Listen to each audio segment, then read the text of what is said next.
Hello friends, good morning. मैं Vinod Kumar, assistant professor political science, Veerbala Kalibai राजकीय कन्या महाविद्यालय डूंगरपुर। दोस्तों, आज के इस वीडियो में हम BA part third political science के सेकंड पेपर में यूएनओ के प्रमुख अंग महासभा के बारे में पढ़ेंगे। दोस्तों, इससे पहले वाले वीडियो में हमने यूएनओ का सामान्य परिचय, यूएनओ के उद्देश्य और यूएनओ के सिद्धांतों पर प्रकाश डाला था। दोस्तों, सबसे पहले हमें ध्यान में रखना है कि यूएन चार्टर के अनुच्छेद 7 में यूएनओ के 6 प्रमुख अंगों का उल्लेख है। दोस्तों, ये अंग हैं महासभा, सुरक्षा परिषद, न्यास परिषद, सचिवालय, आर्थिक और सामाजिक परिषद और अंतर्राष्ट्रीय न्यायालय। दोस्तों, आज के इस वीडियो में हम सबसे पहले महासभा के बारे में पढ़ेंगे। दोस्तों, सबसे पहले हमें ध्यान में रखना है कि महासभा अथवा साधारण सभा यूएनओ का एक महत्वपूर्ण अंग है। दोस्तों, डेविड कुशमैन के अनुसार महासभा संयुक्त राष्ट्र संघ का केंद्रीय या प्रमुख अंग है। दोस्तों, सुमा ने इसे संसार की नगर सभा तथा सीनेटर वार्डेनबर्ग ने इसे विश्व की लघु संसद की संज्ञा दी है। दोस्तों, आपको ये ध्यान में रखना है कि संयुक्त राष्ट्र संघ के सभी सदस्य महासभा के सदस्य होते हैं। अब अपन चर्चा करेंगे प्रतिनिधित्व की। तो दोस्तों, आपको ये ध्यान में रखना है कि महासभा में यूएन के सभी सदस्यों को प्रतिनिधित्व प्राप्त है।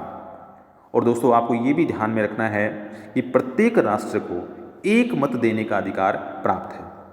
दोस्तों, आपको ये ध्यान रखना है कि महासभा में एक राज्य एक वोट के सिद्धांत को मान्यता देकर छोटे बड़े राष्ट्रों का भेद समाप्त कर दिया गया है। अब दोस्तों, अपन चर्चा करते हैं मतदान प्रक्रिया के बारे में।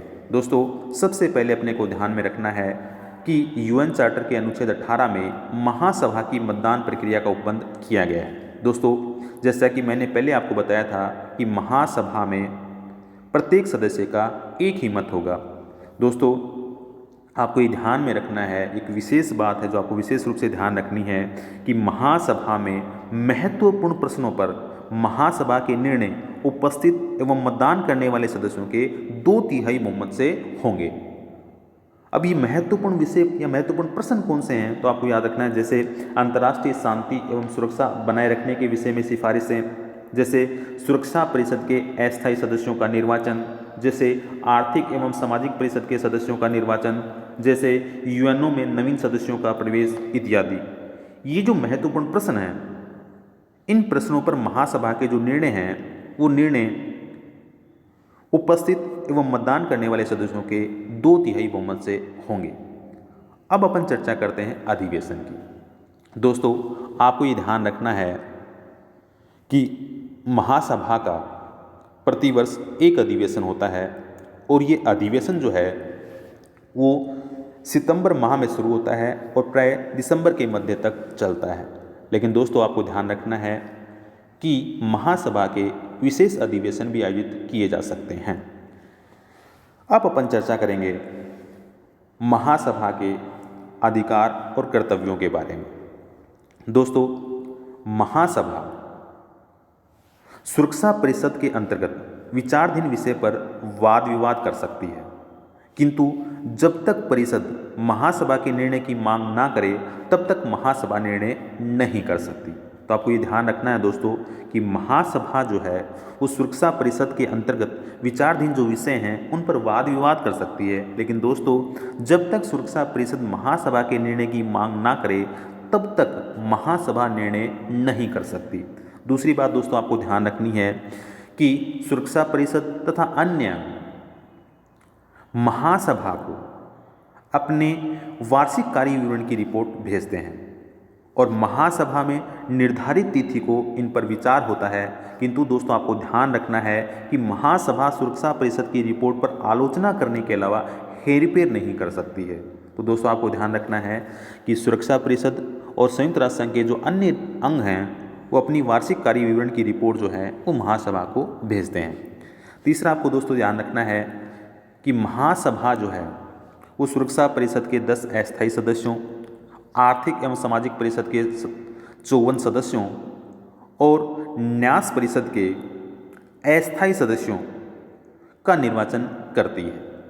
दोस्तों आपको ध्यान रखना है इसके अलावा कि यूएनओ की जो महासभा है वो यूएनओ की महासभा यूएन का बजट स्वीकार करती है। और दोस्तों ये ध्यान रखना है कि ये बजट जो है वो 2 वर्ष के लिए स्वीकार करती है। तो आपको ये ध्यान रखना है कि दोस्तों यूएनओ की जो महासभा है वो यूएनओ के बजट पर विचार करती है और उसे स्वीकार करती है। इसके अलावा राष्ट्रों के लिए चंदे की राशि नियत करना और विशिष्ट अभिकरणों के बजटों की जांच करना भी महासभा का एक प्रमुख कार्य है। तो दोस्तों ये अपनी चर्चा की महासभा के अधिकार और कर्तव्यों की। अब दोस्तों अपन चर्चा करते हैं महासभा की समितियों की। दोस्तों आपको ये ध्यान में रखना है कि महासभा अपना कार्य संचालन 6 मुख्य समितियों द्वारा करती है और वो 6 मुख्य समितियां जो हैं वो इस प्रकार हैं।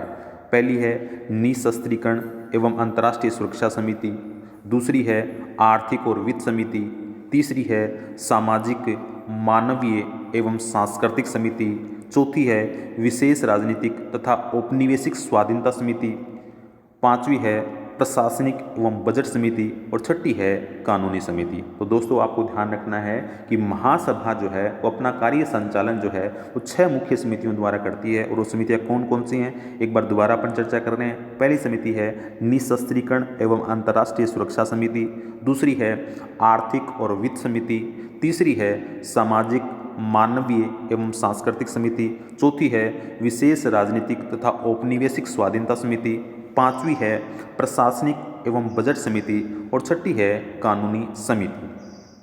अब दोस्तों हम चर्चा करते हैं शांति के लिए एकता प्रस्ताव। दोस्तों ये एक महत्वपूर्ण प्रश्न है जो बार बार एग्जाम में आपसे पूछा जा सकता है। शांति के लिए एकता प्रस्ताव कब पारित हुआ? तो आपको ध्यान रखना है कि 3 नवंबर 1950 को शांति के लिए एकता प्रस्ताव स्वीकार किया गया।